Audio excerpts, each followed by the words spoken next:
This is a video I wanted to make for a while. All over social media, the same question is asked over and over and over. And that question is, will Wuthering Waves fail, or is it doomed to fail? I get it, you're tired. Oh, another content creator once again complained about Wuthering Waves. He's just uploading a video just for the views, and to be honest, I mean, you're definitely right. You're so right!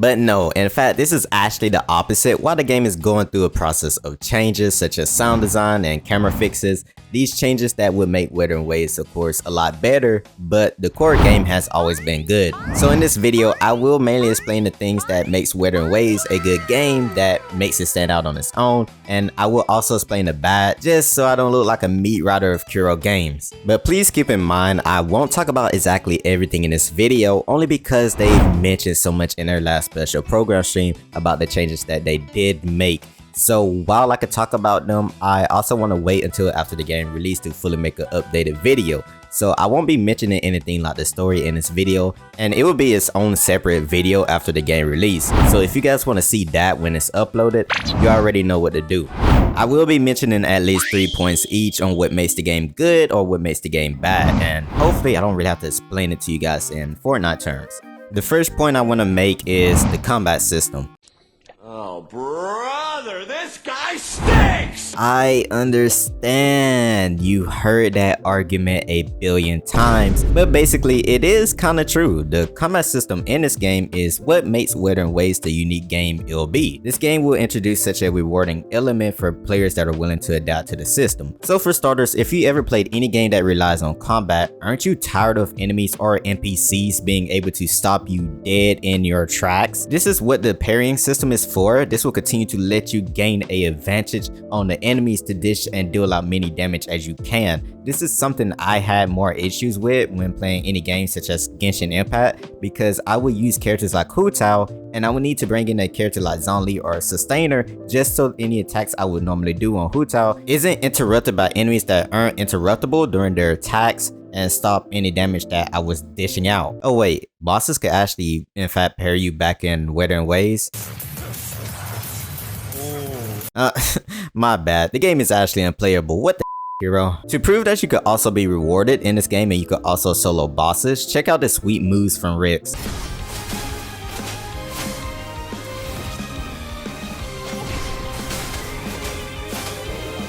And also, movement. Like, whoa, what the fuck?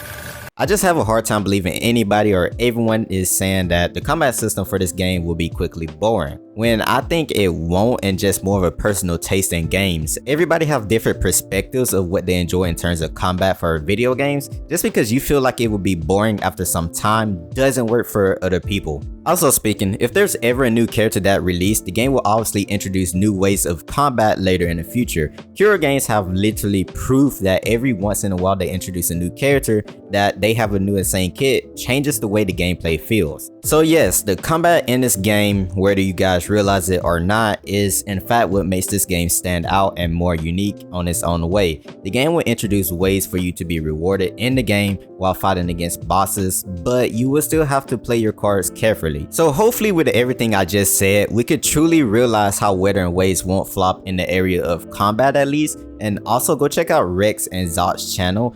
Those weren't my clip at all, and I just kind of want to use them just to prove a point in this video. The second point I want to make about Wuthering Waves, and get this right, is free to play friendly. Oh boy, I just know some of you guys definitely creamed to that one. But yeah, Wuthering Waves is actually free to play friendly. After gathering some information watching every single content creator video, I've kind of realized this game is actually very generous, and I do hope it remains this way upon release. When a game respects their player, the players will respect the developers back.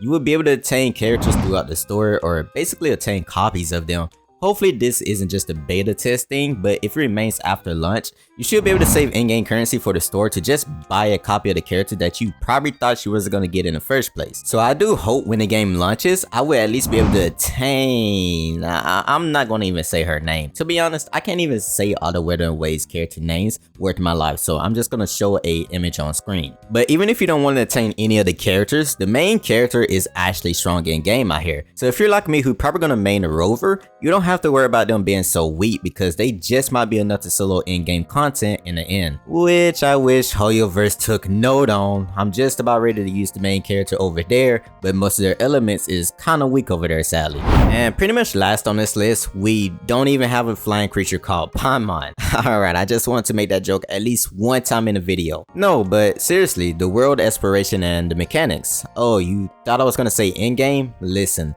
The game ain't even out. How are you guys trying to debate whether Wuthering Waves have a bad in-game or trying to discuss in-game at all at this stage of the game? Remember what I mentioned earlier, the pairing and the combat system? Well, Wuthering Waves has more to it than just outside of combat, and this is where world exploration and mechanics come into play. For what I've seen, it's actually really good. May still need a little bit more work, but Kurogane done a fantastic job on it.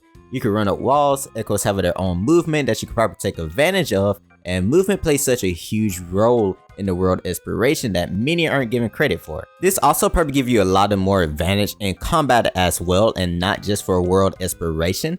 Movement isn't really talked about a lot in this game, and it does pain me for how much not just the haters of this game talk about it, but how the community ignored it in depth and versatility of movement for Wuthering Waves. And lastly, speaking of world exploration, I don't think I need to explain much here. The aesthetics and the beauty of the world itself for Wuthering Waves. I understand that they're doing changes now for the game, adding more saturation perhaps, or whatever that may need changing.